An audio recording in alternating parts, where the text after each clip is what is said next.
Welcome back. Now, before we actually go inside this flash and start looking at all the technical stuff, the basic functions and the settings like what we will be eventually doing, I just thought I'll make this video in order to just tell you why flash is so important, because it's an accessory that is quite misunderstood in the photography world. So it's better to learn the usage of this accessory to know exactly why you are using this, because this is one of those accessories which is actually sometimes used when it's not supposed to be used.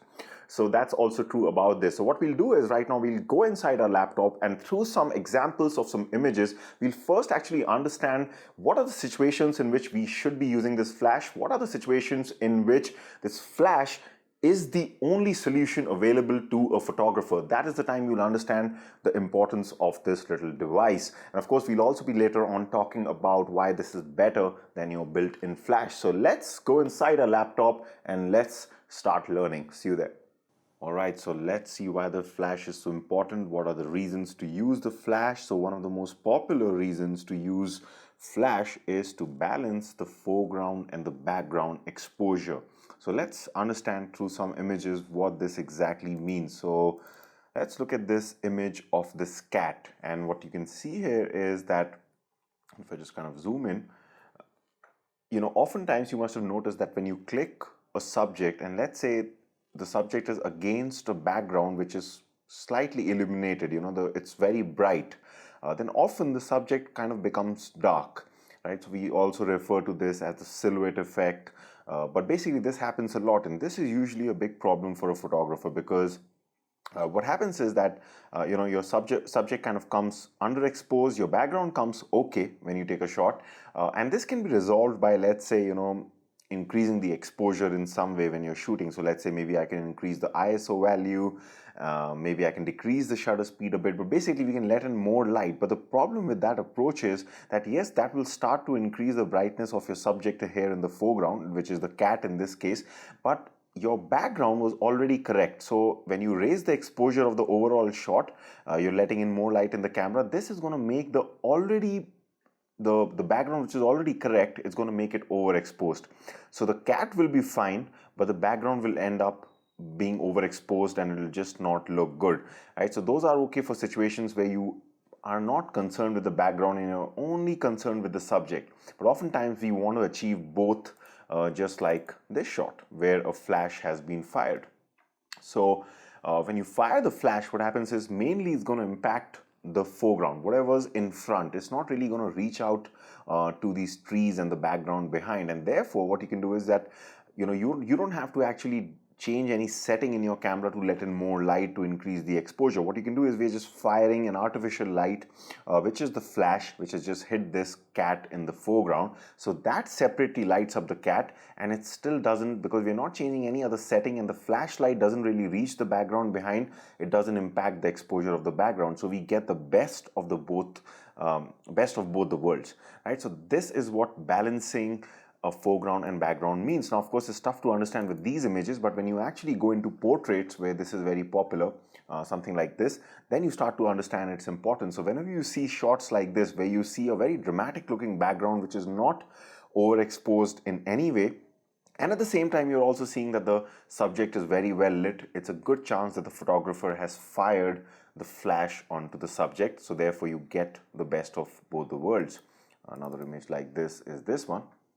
So you can see here, this person here, we get a very dramatic looking sky, and then a flash has been fired onto this person from the left side, you can see here, and that has just illuminated him separately. So again, you get the best of the both worlds. If you were not using a flash, the problem again, just like the cat picture, would have been that he would have become very dark.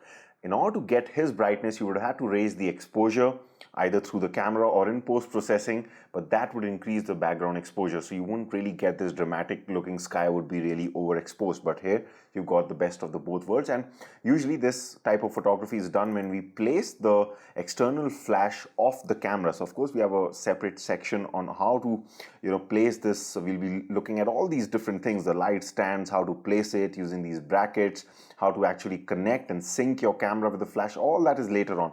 Right now I'm just kind of giving you a brief idea that we can fire this flash off the camera from any side that we want. So that's another advantage.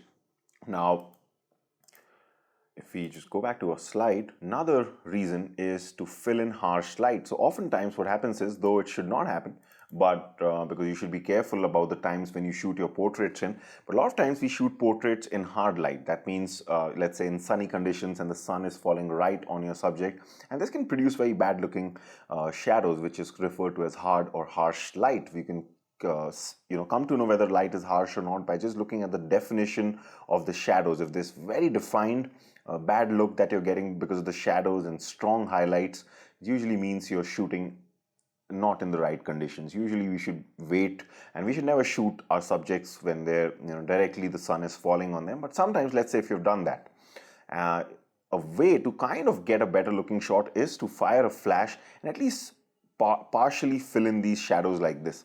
So in this shot, the flash has been fired onto the subject, and you can see at least it has reduced the bad looking shadow a bit, and now it looks, the exposure kind of looks more even, and you kind of get rid of this shadow. So that's another reason that you can use your flash for.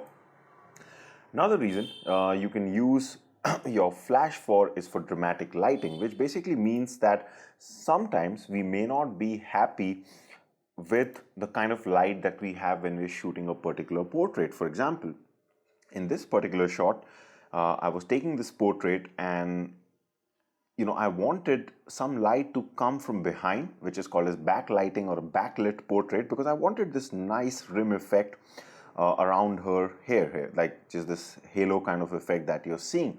Now, usually this is possible slightly if you have the sun at a good angle, let's say during a sunset or a sunrise.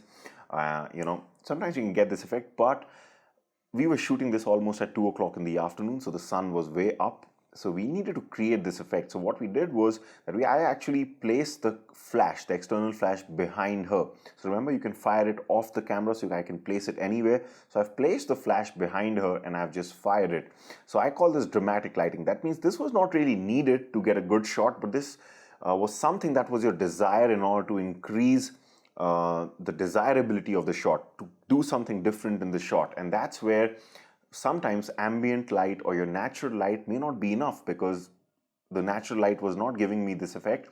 So I have to use the flash to create an artificial light which gives me the kind of effect that I want, and external flash is a great accessory for that. So I call this dramatic lighting, and often you can have different types of dramatic lightings. Maybe we'll see some of them later on in the course.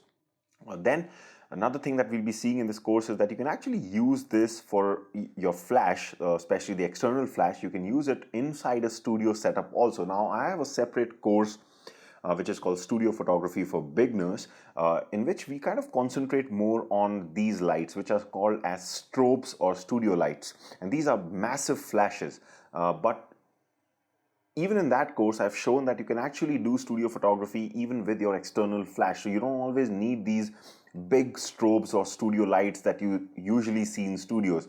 So we have a separate section, kind of a brief and a small section, but we have a section on how to use these flashes as studio lights for our, let's say if we have a small studio inside our house. So you can start to get those dramatic looking studio shots where the background is black and you're kind of going for these kind of shots. So these are called as low-key shots, as I've explained them in my Studio Photography for Beginners course. If you're interested in this, definitely that's the course which is dedicated to studio photography. But in this course also, I'll at least be covering how to use flash to get some basic shots like these. For example, for this shot, I just used one flash and a black backdrop behind. That's it. So even if you have a flash, you can use it to get studio-looking shots also. Then another very important aspect has got to do with something technical, which is to keep your ISO value low. So if you're already familiar with how your manual settings inside a DSLR work, by now you must be knowing that when you raise the ISO value, you start to get noise in your shots. Therefore, it's very important to keep the ISO value low so that you can get some sharp and clean looking shots. And that's where flash can be really important, especially if you're shooting in environments where the light is very less. For example, I was taking this shot, practically when all the lights inside my room were off. So what has happened is, this time I haven't used a flash and there's no light, so I've had to raise my ISO value. Of course, I could have decreased my shutter speed also, but let's just imagine I don't have a tripod, and maybe in this case, it's just something which is an object, but let's say this can also be, you can be shooting an event in a low light environment. Then in that case, of course, your subject will be moving, so tripod will not really be of any use. So when you're shooting usually in low light environments, you increase your ISO value, and then sometimes if you increase it too much, if the light was too less, you can get this really a shot which is of not any use because of so much noise, these grains that you get because of the higher ISO value. And that's where, you know, a flash can really help you. So this is the same shot taken with a flash on. So I fired the flash, and this extra light, the artificial light that is coming from the flash, is enough for me to really use a lower ISO value. And therefore now if I zoom in, you can see that this is absolutely clean because the light from the flash is allowing us to use a low ISO. So that is one of the reasons why oftentimes when you see wedding photographers or event photographers, whenever they're doing some kind of photography where there's less ambient light in the surroundings, you'll often find that they're using flash. That's just because they want to keep the ISO value low so that they get a clean looking image. Right? So that is one of the technical and one of the very important reasons to use flash. And we'll of course be later on seeing how does ISO work with your flash, what ISO value should you use, what shutter speed should you use, and all these things, technical things, we'll be seeing later on. But right now I just thought at least I'll just kind of tell you some of the important reasons why an external flash or a flash is important. And in the next video we'll just have a quick video where I'll just tell you why this flash, because most of these things which I'm talking about can also apply to the built-in or the pop-up little flash you have on your camera. But in the next video we'll just quickly tell you why an external flash is better than a pop-up or a built-in flash. Right, so this was about the reasons to use flash. I'll see you in a short video which is coming up next, and after that we will be starting off with learning external flash. See you there.